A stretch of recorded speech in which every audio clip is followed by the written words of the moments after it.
창세기 1장 1절을 중심으로 창조사역의 특징에 대해서 말씀드리겠습니다. 조금씩 이 얘기가 본질에 접근하고 있는데요. 오늘 짧은 구절이지만 요거부터 설명을 드릴게요. 1절하고 2절하고는 실은 나눠서 생각을 해야 돼요. 왜냐하면은 2절은 1절의 결과거든요. 창조하시니까 이렇게 됐다 하는 설명이니까 엄연하게 말하면은 1절과 2절은 따로 띄어서 생각을 해야 되죠. 참고로 말씀드리면 1236년에 카로라는 추기경이 있었어요. 그 사람이 1장, 2장, 3장 이렇게 장절을 분류했어요. 그 전까지 옛날의 성경은 쭉 이어진 성경이었어요. 두루마리에. 그렇게 놓은 상태에서 누군지는 정확하게 전해지지 않는데 어느 평신도가 우리가 지금 본 동그라미 있죠? 요렇게 나눠 놓으면 읽는데 도움이 되겠다 해서 나눠 놓은 거거든요. 이제 그거 참 잘한 일인데 더 정확하게 말하려면 1절과 2절을 나눠 놨어야 돼요. 이게 이제 신학자들도 논란거리예요. 1절과 2절의 그 시간적인 그 간격. 그리고 우리는 그거 지금 논란에 들어가려고 하는 것이 아니라 내용적인 간격을 설명하려고 그래요. 1절은 창조하셨다 하는 전체적인 얘기고 그 다음에 2절은 그 결과로 이렇게 됐다 하는 얘기거든요. 그렇게 이해하시고 이 짧은 구절이지만 참 중요한 걸 담고 있어요. 뭐냐면은 하나님이 창조하셨다. 두 가지 내용이 들어있어요. 이제 왜 오늘 이걸 말씀드리냐면은 창조주를 이해해야 창조 이후에 생기는 모든 문제를 이해할 수가 있습니다. 이게 핵심이거든요. 그렇잖아요. 하나님이 만드셨는데 그 하나님을 이해하지 못하면은 하나님이 만드신 세상을 이해 못하는 거거든요. 우리 마음대로 잘못 거꾸로 쓰는 거예요. 쉬운 예로서 가전제품을 하나 샀으면은 만든 회사에서 하라는 대로 해야지 우리 마음대로 쓰다가 고장나잖아요. 똑같은 이치예요. 창조주를 알아야 창조 이후의 모든 일들을 이해할 수가 있습니다. 창조주는 이후에 일어나는 모든 일들을 해석하는 기준이 됩니다. 그리고 또 하나는 비슷한 얘기지만 창조 사역을 이해해야 이 이후에 벌어지는 모든 일들에 대해서 해석이 가능해요. 오늘 이거를 따로 한 시간 따로 띄어서 말씀드리는 이유가 사람들이 창조주에 대해서는 조금 안다고 여겨요. 근데 창조 사역에 대해서는 훨씬 몰라요. 다시 말씀드리면은 사람들이 살면서 하나님 만들어 놓으신 세상에서 지금 살고 있잖아요. 이 창조를 두 가지로 이해해서 들으셔야 돼요. 제가 말씀드리는 내용은 창조와 재창조가 다 포함되어 있는 얘기예요. 그러니까 하나님 세상을 만드신 것과 예수님을 통해서 구원하신 것과 이 두 가지를 같은 방식으로 이해하시면 되겠어요. 진도 나갑니다. 하나님이 만들어 놓으신 세상에 살면서 하나님도 잘 이해 못하고 하나님은 우리가 조금은 알아요. 근데 창조 사역은 더 몰라요. 딱 그림으로 표현하면 이런 것 같아요. 하나님이 창조라는 선물 보따리를 딱 받았어요. 그런데 풀진 않고 있어요. 그리고 우리가 상상을 하는 거예요. 하나님 창조하셨으니까 이런 것도 있을 거야, 저런 것도 있을 거야, 뭐 이래야 돼, 저래야 돼. 우리가 지금 여태까지 이 몇천 년을 이루고 살고 왔어요. 이걸 바로잡을 수 있는 길이 뭐냐면 창조주와 창조사역을 바로 아는 것부터 시작을 해야 됩니다. 쉬운 예를 하나 더 드릴까요? 예수님께서 오셨을 때 왜 못 알아들었을까요, 사람들이? 왜? 물론 이제 얼른 보면은 겉모습이 초라한 목수의 모습이었고 화려한 직분이 있었던 것도 아니고 뭐 그랬어요. 근데 다른 편으로 생각해 보면요. 설교 말씀을 가만히 들어보면은 자기네들도 그랬잖아요. 못 듣던 소리다. 처음 듣는 소리다. 그게 무슨 의미가 있냐면요. 이거는 옛날에 하나님의 사람들이 외치던 소리와 같은 그런 의미가 숨어 있는 거예요, 거기에요. 우리가 지금까지 대했던 사람들은 종교를 가르치는 선생이었다면은 이분이 설교하시는 걸 가만히 들어보니까 하나님의 권세가 느껴지고 하나님의 권위가 느껴지고 이건 다른 분이다. 자기네들 내용에서 느꼈어요. 그리고 실제로 어떻게 하셨어요? 엄청난 기적을 많이 행하셨거든요. 권능을 보여주셨다고요. 기적도 그냥 기적이 아니라 하나님만이 하실 수 있는 풍랑을 잠재우고 죽은 자를 살려내시고 병든 자를 고치시고 하나님만이 하실 수 있는 권능을 보여주셨거든요. 그럼 그런 쪽에서 본다면은 예수님을 충분히 믿을 수 있는 조건이었는데도 왜 못 믿었을까요? 이유는 딱 하나예요. 예수님을 받아들이지 않은 거예요. 예수님을. 예수님이 그걸 요한복음에서 뭐라고 지적하고 계십니까? 너희가 하나님을 사랑하지 않는다. 그래서 하나님 보내신 나를 받아들이질 않는다. 그러니 내가 하는 말은 못 알아듣는다. 내가 너희들에게 설교를 하고 너희들이 보는 듯 이적을 행하고 하는데 나는 너희들이 믿으라고 하는데 너희는 갈수록 점점 더 깜깜해진다. 더 어두워지고 더 눈멀어가고 있다. 이런 말씀이 있거든요. 이 원인은 딱 하나예요. 예수님을 받아들이지 않았습니다. 똑같은 예예요. 예수님으로 말미암아서 우리가 구원받았다고 믿죠. 근데 예수님을 받아들여야 예수님의 구원을 이해할 수 있거든요. 예수님을 받아들이지 않으면 예수님의 구원을 이해할 수가 없습니다. 좋은 예로서 사도 바울이라는 그 유능한 학자가 예수님을 받아들이기 전에는 이해 못했었어요. 예수님을 받아들이고 나니까 하나님의 이 구원의 역사와 섭리와 이 엄청난 구원의 세계가 보이기 시작한 거예요. 정리를 할 수 있었어요. 남에게 설명해 줄 수가 있었어요. 이유는 그겁니다. 오늘 이 얘기의 중요성이 바로 여기에 있습니다. 창조하신 창조자와 창조하신 사역을 이해하지 못한다면 우리는 이 세상을 살면서도 다른 식으로 또 말하면 구원 받았다고 하면서도 실제로 우리는 선물만 받아놓고 풀러보지 않는 사람, 풀러보지 못하고 있는 사람, 똑같은 사람이에요. 그러니까 얼마나 귀한 건지 얼마나 좋은 건지 모르는 거죠. 또 한편으로는 그걸 모르니까 내가 이걸 갖고 뭘 해야 될지도 모르는 거예요. 하나님의 선물은 선물이고 나는 나고 이걸 고쳐야 되거든요. 공부하는 이유가 바로 그런 것입니다. 공부를 했는데 그거를 해결하지 못한다면 석박사가 무슨 소용이 있겠습니까? 아무 의미가 없는 거예요. 좀 전에 말씀드린 것처럼 이 성경이 이 장절을 나누는 거는 가로축 유형이 해놨지만 동그라미 나누는 거는 평신도가 해놨어요. 참 놀라운 일이죠. 얼마나 많은 사람에게 유익을 주고 있습니까? 그 사람이 이렇게 동그라미를 나눠 놓으니까 그렇게 나눠서 보니까 성경을 이해하기가 훨씬 쉬워졌어요. 학벌이 문제가 아니라고요. 그 사람의 신앙이 문제예요. 하나님과 하나님의 사역을 받아들인 사람. 많은 잔가지가 아니라 근본을 받아들인 사람. 하나님을 받아들인 사람. 그 사람은 하나님의 창조 사역을 받아들일 수가 있어요. 그게 기초가 됐을 때 창조하신 세계가 눈에 쫙 펼쳐지는 거예요. 이해할 수 있고 설명할 수 있고 남을 그 길로 인도할 수 있고 놀라운 일이죠. 예를 하나만 더 들고 진도 나갈게요. 시련이 마찬가지예요. 오늘날 똑같은 입장이거든요. 시련이 왔을 때 욥기를 생각해 보십시오. 욥은 어땠습니까? 하나님을 받아들인 사람이에요.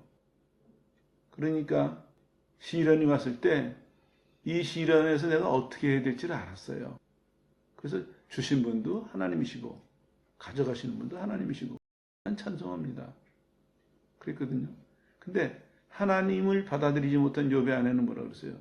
하나님 욕하고 죽어라. 지금까지 자녀를 그렇게 많이 낳을 동안 오래 꽤 같이 살았겠죠. 하나님이 주시는 축복을 같이 받고 살았어요. 욥하고 욥의 아내가.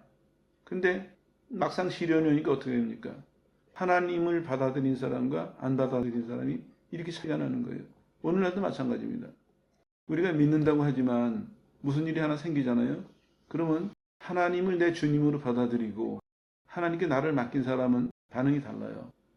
이해하는 것도 다르고 반응하는 태도도 달라집니다. 근데 하나님을 받아들이지 않잖아요. 그러면 욥의 아내처럼 그렇게 반응하는 거예요. 더 실감나는 예를 들어드릴까요? 하나님을 받아들인 사람은요. 다른 사람하고 같이 지내다 이 사람이 무슨 문제가 일어났을 때 어떻게 반응할까요? 사랑해서 반응해요. 하나님의 사랑에서. 내가 하나님께 돌아왔을 때 이 죄인을 아무 조건 없이 용서해 주신, 그리고 지금도 계속해서 축복하시는 그 사랑을 기초로 해서 다른 사람을 반응을 해요. 다른 사람의 잘못에 대해서 사랑이 먼저 반응한다고요. 근데 하나님을 받아들이지 않은 사람은요, 다른 사람이 문제를 일으키면 옳은 거 가지고 정의를 내세워서 공격을 해요. 남의 거슬리는 거예요. 신경을 날카롭게 만들어요. 불편해요. 그래서 공격을 해요. 그거 옳다고 생각해요. 왜냐? 옳은 말 했으니까. 다르죠. 온전히 곰곰이 생각은 하나님께서 그렇게 생각을 이끌어 가시더라고요. 너 생각해봐라.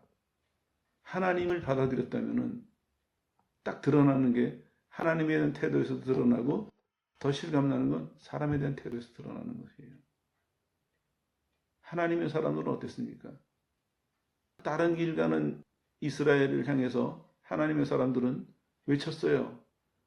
내용은 무시무시한 내용이지만 그들의 마음속에서는 그들을 위해서 대신 죽으실 하나님의 사랑을 가지고 외쳤습니다. 그게 생명의 소리예요. 근데 이게 없으면은 우리는 저주의 소리를 하는 거예요. 하나님의 바른 말씀을 가지고 우리는 하나님의 용서받은 자가 저주의 말을 하는 거예요. 얼마나 어색한 것입니까? 얼마나 두려운 일이에요. 잘 생각해야 됩니다. 오늘 진도를 많이 못 나가는 한이 있더라도 이건 좀 해결하고 넘어가야 되겠어요. 하나님을 받아들이는 것 중요합니다. 다시 세우세요. 부족한 부분이 있으면 지금 늦지 않았습니다. 지금부터 기초를 바로 세워야 하나님의 세계에 눈을 열 수가 있습니다. 사람들 자꾸 오해하는 게 열심히 기도하면 그 세계를 보겠지? 아니에요. 예수님이 뭐라고 말씀하세요? 성령으로 말미암지 않고는. 하나님이 허락하시지 않으면요, 우리 능력과 재주 가지고는 하나님의 세계를 못 봐요. 이해를 못 해요. 따라가지 못한다고요. 영원히 닫혀있는 세계예요. 하나님이 허락하셔야 그게 우리 눈에 보이고 들리고 이해가 되고 내 것이 되고 누구에게 줄 수 있는 것이 되고 이렇게 되는 거거든요. 딱 비결은 하나님입니다. 하나님을 받아들여야 됩니다. 그런데 하나 더 추가한다면 오늘 주제처럼 하나님의 사역을. 그래서 성경은요, 매 페이지마다 살아계신 하나님을 알게 하려고 하나님의 능력의 행위에 대해서 계속해서 설명하고 있습니다. 살아계시고 일하시는 하나님이다. 그 하나님의 사역을 묘사하기도 하고 찬양하기도 합니다. 그리고 이렇게 설명을 해요. 하시는 일이 모두 크고 기이하다. 진실하고 신실하다. 의로우시고 은혜롭다. 이게 이제 신학적인 물론 정리입니다. 다른 식으로 표현하면 이런 거예요. 창조하시고 보존하시고 하늘과 땅을 보면 알 수 있고 인간과 그의 백성을 보면 알 수 있고 또 이스라엘에게 행하신 일들을 보면 알 수 있고 하나님의 종들을 통해서 행하신 일을 보면 알 수 있다. 이건 성경의 증언이고요. 직접적인 증언이고 성경은 우리에게 계속해서 그걸 말하고 있습니다. 성경이 시작되면서 뭘 얘기하고 있습니까? 하나님이 누군지를 말하고 있어요. 하나님이. 그럼 무엇을 하셨는지. 이게 핵심입니다. 하나님과 그가 하신 일을 받아들이라 이거예요. 그래야 이 창조하신 이 세계가 이해가 됩니다. 좀 이따 인간의 타락이 나와요. 예수님이 회복시키시는 것이 나오고 이 긴 얘기를 누가 이해할 수 있느냐? 하나님과 그가 하시는 일을 받아들이는 사람, 받아들이려고 늘 하는 사람, 그런 사람만이 할 수 있다는 얘기입니다. 그럼 이렇게 덧붙여서 말씀하고 있습니다. 하나님이 행하시는 모든 일은 하나님의 높은 의식과 자유의지로 하신 것이다. 그래서 완전하다. 하나님 스스로 하시는데 그 스스로 하시는 수준이 하나님 수준으로 하시는 것입니다. 부족함이 없죠. 그런데 우리가 이제 하나님을 그만큼 받아들이지 못하니까 우리는 살면서 인생도 그렇고 구원의 문제도 그렇고 늘 우리는 벽에 부딪혀요. 그 문제를 우리 스스로가 일으키거든요. 욥의 아내처럼. 성경은 덧붙여서 이렇게 말하고 있습니다. 하나님의 성품에 따른 창조와 재창조이기 때문에. 자, 놀랍죠? 꼭 기억하십시오. 창조는 하나님의 성품에 따른 거예요. 하나님의 능력으로 하신 일이지만 그 이전에 설계하실 때부터, 계획하실 때부터 하나님의 성품이 작용하셨어요. 그래서 선한 계획을 가지시고 축복하는 마음으로 하셨는데 하나님의 가장 높은 지혜로 하셨다는 그런 얘기가 되겠죠. 하나님의 생각이 계시된 것이고 하나님의 뜻이 드러난 것이다. 이건 선한 것이고 완전한 것이다. 계속해서 반복하고 있습니다. 하나님을 받아들이는 사람은요, 이게 이해가 되는 거예요. 그러니까 믿는 사람들도 그런 얘기를 자주 해요. 신앙생활하면서 이제 기도생활 많이 하고 성경 많이 보고 가는 사람들은 공통적으로 하는 얘기가 있어요. 처음에는 예수님의 구원을 잘 이해해요. 예수님의 구원을. 자기 나름대로 분명하게 이해해야 하는 게 있어요. 또 하나는 하나님의 창조의 세계를 이해해요.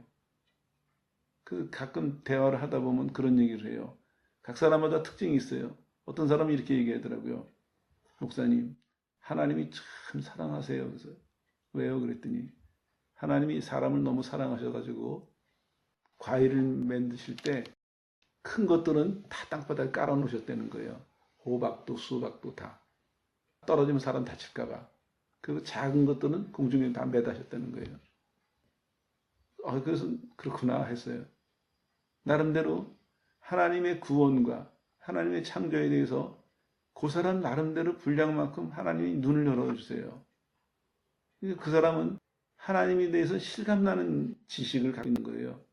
실감나는 감정을 갖고 있는 거예요. 하나님은 어떤 분이다. 거기서 벗어난 거예요. 그 사람은요. 자기가 이해하고 느낀 거니까. 그러니까 적어도 그만큼에선 하나님을 신뢰하게 되고 그거를 자기의 신앙과 자기의 인생에 대입하니까 그만한 축복 속에서 사는 것입니다. 공통적인 특징은 이겁니다. 구원의 눈을 뜬 사람들은 그 다음에 창조의 눈을 뜨더라고요. 이게 하나님 인도하시는 방법인 것 같아요. 과정인 것 같아요. 그래서 여러분들도 신앙생활하면서 이런 시간을 계기로 자꾸 정리를 하세요. 하나님의 구원에 대해서 체계적으로 이해가 있느냐. 그 다음에는 하나님 창조에 대한 이해가 있느냐. 이게 두 개 같이 있어야 돼요. 구원과 창조. 같이 봐야 되거든요. 그래야 하나님과 하나님이 하시는 일을 제대로 이해할 수 있고 제대로 이해해야 제대로 따라갈 수가 있거든요. 성경은 이렇게 말씀하고 있습니다. 추상적으로 하나님을 이해하지 마라. 인격적인 하나님이시고 살아계시고 참되신 하나님과 교제해라. 자연과 은총 가운데서 하나님을 알아가라. 복된 말씀이죠. 우리도 최근에 그런 설교했었죠. 자연을 통해서 또 하나님의 은혜를 통해서 하나님을 알아가는 것입니다. 이 신비한 방법 외에는 하나님을 알 길이 없습니다. 근데 역사가 증명을 해요.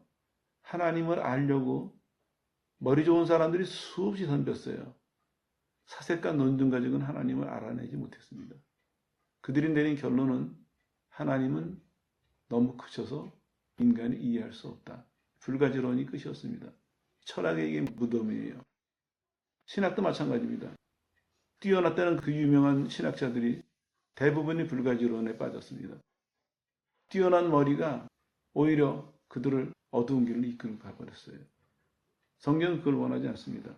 성경은 하나님은 오늘도 자연과 그가 만드신 이 세계와 또 예수님을 통해서 베푸시는 은혜 그 속에서 우리가 끊임없이 교통하고 계시다는 거예요. 우리와 접촉하고 계시고 교통하고 계시다는 거예요. 우리도 겸손하게 마음을 가지고 하나님 만드신 이 자연과 예수님을 통해서 주시는 그 구원의 은혜를 기반으로 해서 하나님과 교통하고 있으면 하나님을 날마다 더 알아가고 하나님을 더 잘 알아갈수록 하나님을 더 잘 따라가고 이게 가능한 것입니다. 이 신앙생활이 어려운 게 아니에요.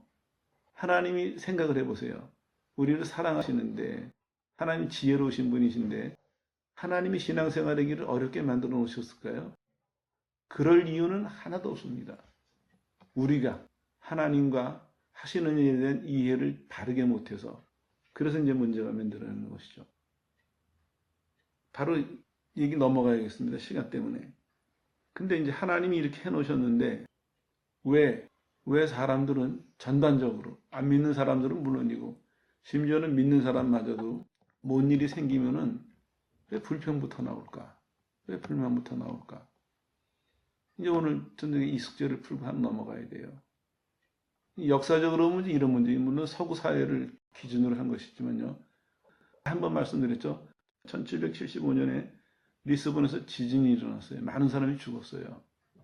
그 전까지는 18세기까지의 인류의 전반적인 태도는 물론 서구 사회를 중심으로입니다. 하나님의 선하신 창조를 그냥 받아들였어요. 그래서 선한 창조라고 여기고 살았어요. 근데 엄청난 재난을 한번 겪고 나니까 그때 사람들의 마음이 확 돌아서 버린 거예요. 하나님이 선하시다면 이룰 수가 있느냐? 하나님이 과연 살아계시긴 한 거냐? 하나님을 부정하고 하나님을 모독하기 시작을 했습니다. 근데 무서운 게요. 하나님을 부정하기 시작하니까 19세기, 20세기로 넘으면서 8세기 불과 몇십 년밖에 안 돼요. 그 기간 동안에 어떻게 변했냐면요. 인간은 허무주의로 돌아서 버렸어요. 허무주의로. 기대할 것이 없다, 세상에는. 하나님의 창조 사역을 제대로 받아들이지 않으니까.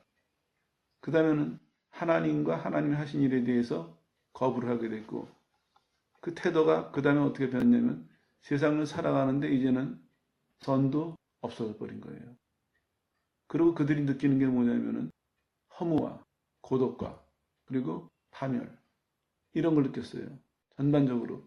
전기가 나가면은 동네가 금방 깜깜해지듯이 이 어두움이, 절망이, 반항하는 마음이 사람들의 마음을 뒤엎어 버린 거예요.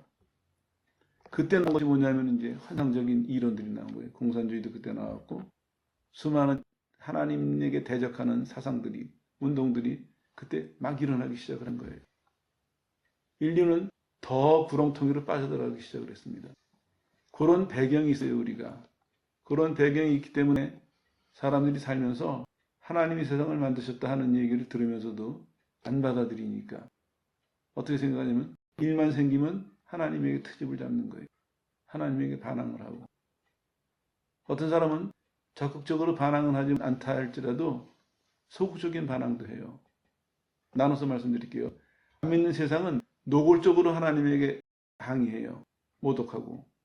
근데 교회는 좀 소극적이에요. 그렇지만 교회도 잘하는 건 없어요. 왜냐? 하나님의 창조와 구원을 제대로 이해했다면 아까 개인적으로 말씀드렸죠. 개인의 하나님과 인간의 관계도 마찬가지고 다른 사람과의 관계에 있었을 때 이 사람이 잘못했을 때 우리의 반응, 그런 것처럼 우리가 살면서 무슨 일을 만났을 때 하나님에 대해서 우리는 적극적으로 의지하기보다는 우리 스스로가 불평을 하거나 안 그러면 뒤로 물러서 버린다는 거예요. 예수님은 어떻게 하셨습니까? 예수님은 세상에 오셔가지고 죄인을 볼 때마다 다가가셨어요. 병든 자를 볼 때마다 다가가셨다고요. 문제 있고 어려움을 당한 사람을 볼 때마다 찾아가셨어요. 건져내시려고. 그러니까 예수님은 가시는 것보다 생명을 얻을 수 있었고, 가시는 것보다 기적을 행하실 수가 있었고, 가시는 것보다 하나님의 영광을 나타낼 수 있었거든요. 근데 우리는 그 기회를 우리 스스로가 안 하는 거예요. 우리 스스로가.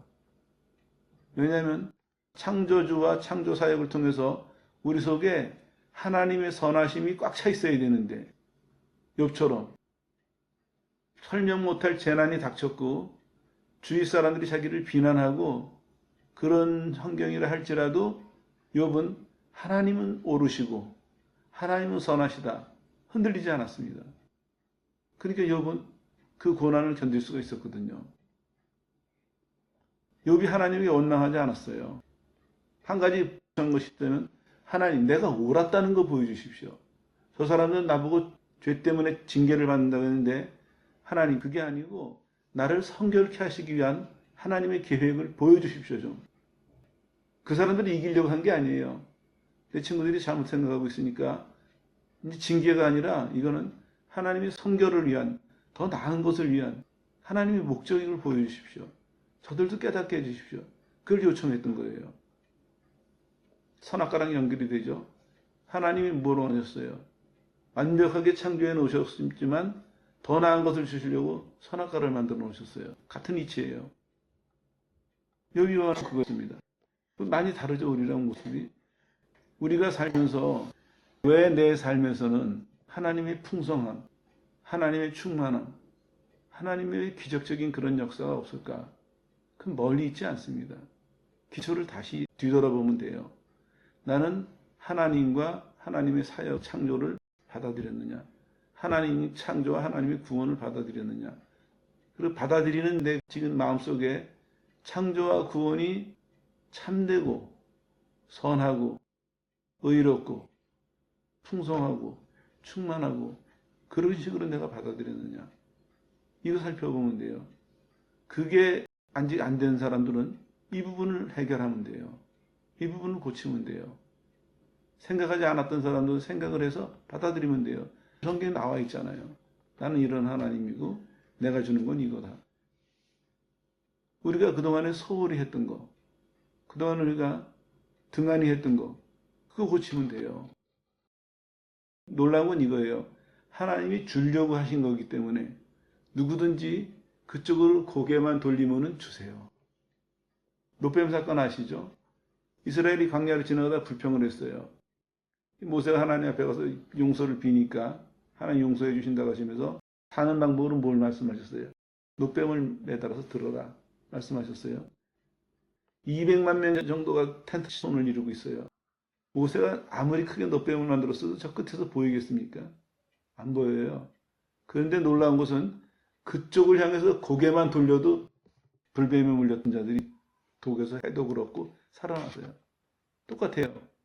누구든지 예수님을 믿는다면 구원하신다는 것처럼 하나님 말씀은 누구든지 그 말씀을 받아들이고 그쪽으로 마음이 돌리고 그쪽으로 생각만 돌려도 하나님은 응답하시고 축복하신다는 거예요. 저는 늘 감동적인 부분이 있어요. 솔로몬이 성전을 지어놓고 이렇게 기도해요. 우리가 잘못해서 포로로 잡혀가도 아무리 멀리 가 있다 할지라도 여기를 향해서 하나님이 계신 이것을 향해서 우리가 마음을 돌이키면 하나님이 우리를 여기까지 도로 데려가 주십시오. 놀랍죠? 이게 진짜 솔로몬의 지혜의 참맛이에요. 세상에 어떤 지식을 읽은 것이 아니라요. 하나님을 받아들였어요. 하나님을 이해했어요. 상상이나 가는 얘기입니까? 잘못해서 벌루서 나라가 망하고 다 잡혀갔어요. 여기저기 다 뿔뿔이 흩어졌어요. 그랬는데 거기서 잘못을 뉘우치고 내가 하나님 앞에 다시 바르게 살아야 되겠다. 마음을 돌이킨다면 아무리 멀리 있어도 어느 나라 가서 종살이를 해도 돌아오게 하신다는 거예요. 누가 그들을 붙잡고 있든지 아무 상관이 없습니다. 아무리 멀리 가 있든지 아무 상관없습니다. 이사야는 이렇게 예언합니다. 산을 무너뜨리고 골짜기를 메워서 내가 평탄한 길을 주리라. 너희들이 돌아오는 길에 잘못해서 끌려갈 때는 너희가 산 넘고 물 넘고 고생하고 끌려갔지만 돌이키기만 한다면 나를 향하기만 한다면 내가 돌아오는 길은 평탄한 길로 하죠.